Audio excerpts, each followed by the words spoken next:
So in today's session, I'm joined by Kåre Engkilde, who is CEO of Amniotics, a biopharma company focusing on stem cell therapy. Welcome to IPO-Podden, Kåre, to start with. Thank you. Thank you so much, Jonathan. Very happy to be here. You are right in the middle of the subscription period for the new share issue that you do in connection with the IPO. How's the feeling so far? The feeling is good. You could say it's been a way on its way, and it's great to be. You could say at this stage right now. I think it's an amazing journey we've had with the company until now, and hopefully continue going forward. Yeah, and you're raising about 60 million SEK. Is that right? That's correct. That's correct. Yeah. And the first day of trading is around July 6th, as I understand. Exactly. Yeah. So unfortunately, we can't be on site to ring the bell. The bell ceremony can't be on site, which is, you could say, quite on. Yeah, well, so we'll have to do it virtually, but it's the same thing. It's not as cool as if you could be on site. But yeah, I was thinking that you could start by just describing the background to Amniotics and how you ended up there and why you decided to go for an IPO in the first place. Certainly. So you could say what maybe be a good thing to start off with is that saying amniotic fluid is the same as fostervatten. So you could say now we're on the same page. So when I speak about amniotic and amniotic fluid and so forth, actually I'm speaking about fostervatten. And then you could say that's also speaking to the name of the company. And that's because what we start with is amniotic fluid taken from C-sections or Kejsersnit or from planerede Kejsersnit. So full term C-sections we have a CE marked patented device. CE marked means that it's approved for the European Union. And it's a completely safe, secure procedure. It takes roughly 90 seconds, so a very quick procedure. So during the normal procedure of the C-section of Kejsersnit, when the obstetrician has done the first incision, our device is used to go in and penetrate the amniotic membrane, fosterhinnan, and then you could say the fluid runs off into our device or lemnat off into the device. And hence now we have, you could say, this very interesting fluid ready to be stored and later transported to our facility. That opens up with the possibility of having these neonatal, being very young cells, and also having them being tissue specific or lemnat specific, which means that they are more, you could say, tailored. At least that's what we believe. They are more tailored, more fit for treatment of that particular organ. And you could say we've done a lot preclinical, certainly also in setting up the stages for the company, building a full GMP facility, getting tilvirkningstilstånd, getting vævnadsinretning. Since we are working with amniotic fluid, we're working with donated cells, we need these approvals from Läkemedelsverket to be able to move forward. And that's what we have achieved already now. So we build up a full facility ready to roll out and running with our various, you could say, pipeline products going for lung, kidney, neuro, and skin. So it's a very broad pipeline, I would say, but also shows that we're not a one-trick pony. We have several possibilities of moving down there. Then you ask for why going for an IPO right now. Well, I think it's the right stage. It's for development of the company. It shows our commitment to continue developing the company, continue accelerating the company. Despite being a young company, you could say we've already having a manufacturing authorization from Läkemedelsverket, so we are ready to roll out clinical trials. We are at that early stage, but are still also at that stage just before clinical trials, where we are ready to take the jump, take the dive, and start really to do very interesting things also for the patients. Mm. And would you say that your technique or your therapy is it very unique, or are there several other companies doing the same as you do? You could say there are other companies using mesenchymal stem cells. There's also other companies using mesenchymal stem cells from other tissues than we are. There are not other companies that use mesenchymal stem cells from fostervatten, from amniotic fluid, and hence there's also no company that's using that tissue to have these tissue-specific cells that we believe are more, you could say, suitable for treatment of the same specific organs. Mm. And why do you believe that amniotic fluid is the best choice for extracting these MSCs? Yeah, you could say, first off, it's a fluid. That makes it much easier to work with than if you have a more solid tissue where you need to get the cells out.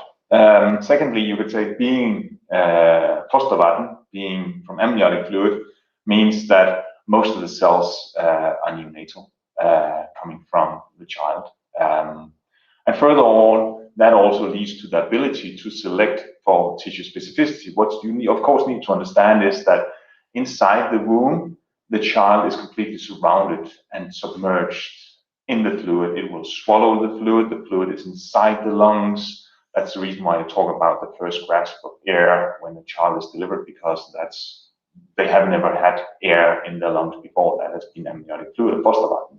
And that leads to the ability to have tissue-specific cells.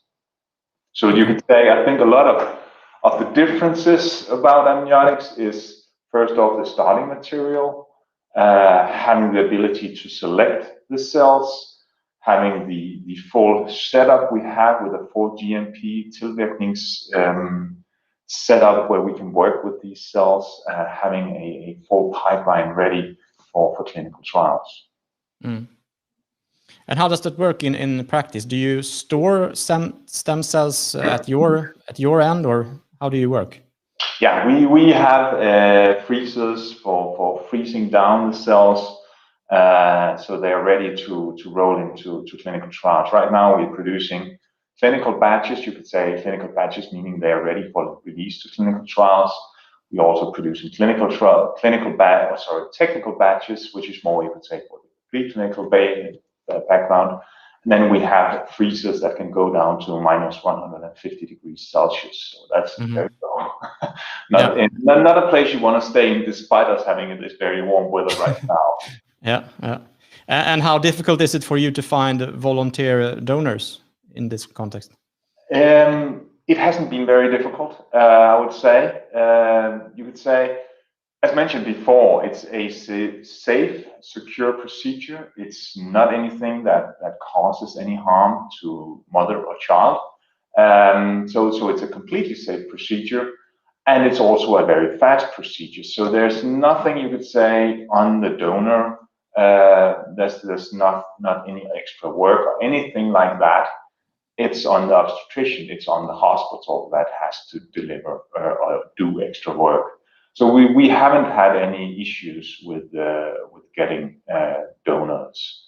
Another question is, of course, also how many C-sections or cesareans do we actually see? Is there enough? I would say in Sweden, for 25% of all deliveries are C-sections or Kaisersnitt. For US, it's 35. For, say, a country like China, it's 50. So you could say it's all depending on what regions of the world you're in. But generally speaking, the number of cesarean sections is going up. The ratio, the percentage is going up across the world, across the globe. So we don't see an issue there. And what's also, you could say, in that regard, important to understand is it's not like it's one donation, one patient. No, it's one donation, 6,000 patients. So it's not, you could say, one donation and then we can treat a number of people and change their lives by hopefully delivering life-changing treatments for them. And your lead drug candidate is called Pulmostem, and is targeting lung diseases, as I understand it. Of course, this is a very topical treatment area given the COVID-19 situation. Where are you in the development phase on that one, and what milestones are you looking for? Right now, we are in discussions with regulator authorities, trying to set it up right. So we're discussing the clinical trial outline, how inclusion/exclusion criteria should be set up completely directly, and so forth. So we are in a long stage with regard to that. So I would say it's always a big dive to go into clinical trials, and there's always, you could say, discussions you end up with. But I would say we are good and well on our way with that.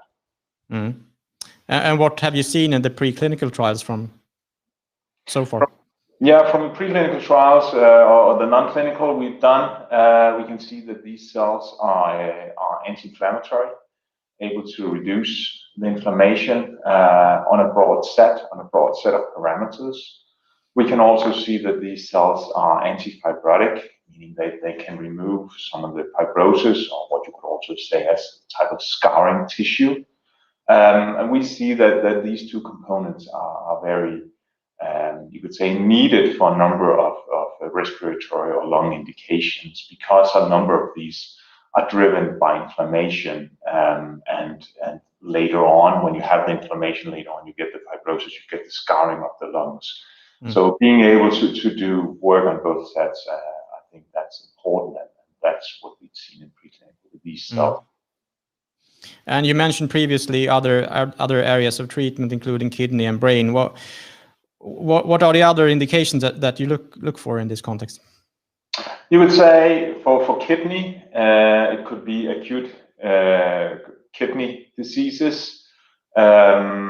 There's a number of those. If we take a number of diabetic patients have issues with their kidneys, which actually maybe not a lot of people know that, but it's a huge unmet area for treatments of the kidney, and several of them ends up in transplant, actually, because they need some other types of treatment. Actually, they need a completely new kidney. With skin, there's also a number of different diseases that are of interest. You would say the most easily one to look at is some of the wound treatments. There's a lot of issues. People may not be aware of that, but wounds have a big impact on quality of life for so many patients. Being bed sores, being diabetic wounds, being the wounds from radiation, because a lot of people, you would say, if you have cancer, you end up having radiation. Sometimes it has to be on the skin. If it's a melanoma, then you have issues with the healing of that wound. So there's many different targets. And the thing about working with the cell therapy, it's not a one-trick pony. It's not working on a single specific thing. It can work on several different things, being a cell, a living organism. And hence, you could say, if you get the clinical data there, you can then expand into several different indications based on the cells. Looking at the business strategy you have, are you planning to take candidates all the way to market, or are you planning on partnering with others? You could say, being a small biotech, the classical route is you do partnering, you do licensing, at least for the first areas, and that's the same we see. And then some of the later targets, you could say some of those coming down in a later area where we see it. You could say another thing is, when we also speak about treatments, we're thinking much about orphan indications. So if we can see an orphan indications and we can see a big potential there, of course, we would consider doing it ourselves. But you could say for the first pipeline products, for the first treatments or indications, we need to go for licensing and co-developments for that. And what would you say are the main risks involved here in terms of, potential investors going into this case? What am I supposed to look for in terms of risks? Oh, that's always a difficult one, because there's always a number of risks, and especially when you go for therapeutics and treatments of those. Because you could say, when you go for therapeutics, you end up often with a company that has no revenue for quite a while. On the other hand, if they are able to reach their end target, well, then you really see a high return on your investment. So you could say biotech with a focus on therapeutic has a tendency to be high risk, high reward. And if one looks at, say, a company like Orphanzyme in Denmark that just got feedback from the FDA, you'll see their share price just drop like a stone. So there is always a risk going for therapeutics. On the other hand, you could also look at a company like GenMab that was very, very close in the mid-2000s to close down. I believe it was in 2010. They were very, very close to close down completely their business. And now they're just enormously, you could say, really rolling out their whole pipeline. So there is these different ends, and you could say that is the name of the game when it comes to therapeutics. So there's always a lot of risks. And how do you plan to use the money brought in from the IPO? You could say largely, the biggest portion of the money coming in from the IPO will be used for clinical development, will be used for setting up clinical trials, conduct clinical trials, and bringing that forward. Of course, there will also be money to you could say having the standard type of the company running, and further development. But the biggest chunk of the money will go for clinical development. Mm. And you mentioned in the very beginning that you have your own manufacturing facility. What interest do you see on that side from other pharmaceutical companies looking for contract manufacturing, for example? Yeah, that's a very good question, Jonathan, because you asked earlier about our business model, and then you would say we spoke earlier about our business model when it comes to our pipeline. But you would say this is our second leg. We have a rather large GMP facility, 85 square meters, where we are able to have several pipeline products going in, or different lines of developments going in there.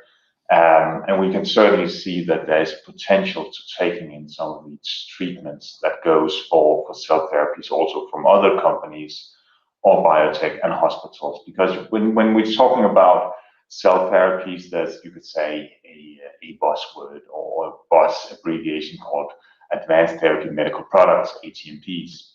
And many of these products are, you could say, what's called autologous treatment, meaning that you're only treating one patient. And when you only have, you could say, take out a blood sample from one patient to do something to those cells and then giving them back to them, you need a local GMP facility to handle some of that. You can't just send it out to a big contract manufacturing, say in France or Germany. You need local, because otherwise your logistic is difficult. So there's certainly some opportunities there as well. Mm. And we talked earlier on competition. Do you see any competition given what you do, or do you see yourself as being so much of a niche player that there is no competition in reality? There are competitors in the space. I believe we spoke to earlier that having these tissue-specific or MNAT-specific cells from the neonatal space kind of changes us, means that we have a kind of a different setup, kind of a different structure or IP, what's of course also very important, that we have a different patent track compared to our competitors. But on the other hand, you could also say competition is good because it also brings so much more further, and everyone can learn from each other. And there's also the opportunity, you could say, that we can each move forward with how we conduct clinical trials, how we go and speak to the regulatory authorities and discuss how this should be conducted right. Mm. Has that changed given the COVID-19 situation, that authorities are viewing this as a more interesting area of development? I'm not sure COVID-19, the pandemic by itself, has changed it. It has changed that the regulatory authorities generally has been putting treatments for COVID on fast track. Mm. And fast track is you could say it's a difficult word to work with, because what is really fast track? Does it really mean? But generally speaking, it means that they will handle your application a bit faster. Mm. But when it comes to ATMPs, they tend to fall into a kind of a different category. So they're not necessarily taking that fast track approach, though our interactions with them shows that they also have a fast track approach when it comes to ATMPs for COVID-19. Mm. But generally speaking, ATMPs and cell therapies are starting to take up more and more knowledge, or the regulatory authorities are getting more and more knowledge, because you could say more and more products are coming forward and closer to clinic, going close to phase 3 trials. And we can also, you could say, the forecast from a company like Global Data clearly shows that when it comes to regulatory therapies within cell therapies, there seems to be a quick increase, or big increase in these coming years. And that's of course because a number of companies are getting closer and closer to that phase 3 trials that can potentially give them the market authorization to go on market and then have that approved. Mm. And if we look forward a bit more long term, where do you see Amniotics in the coming 5 to 10 years? I would say you could say Amniotics is continually building. We've had a rather accelerated development since I've been here, and then also before that. So I would say if we can keep that acceleration going, and hopefully we can, that's at least my intention. I believe we can move this company a big part forward. I would expect we would be closer to having an approved product, and we would have been conducted clinical trials in all our pipeline products. We would potentially also have a conditional market approval in, say, a company or in a country like Japan, because you could say regulatory strategy is an important area, and also maybe even more particular when it comes to cell therapies, because countries, regions have different opportunities and views on how this should be conducted and how fast you can be on market and delivering these life-changing treatments for the patients. Mm. One final question. Why should I invest in Amniotics? Because we've been on an amazing growth journey and really targeting to deliver treatment for patients, and we hope to continue doing that and building that. So I believe we have a big opportunity here, having set the base, you could say, having a solid base of the development and the production facility, and then building upon that into these different indications. I think that's a big possibility of the company. Kåre, thank you very much for taking the time, and good luck going forward here with the IPO and your future development. Thank you, Jonathan.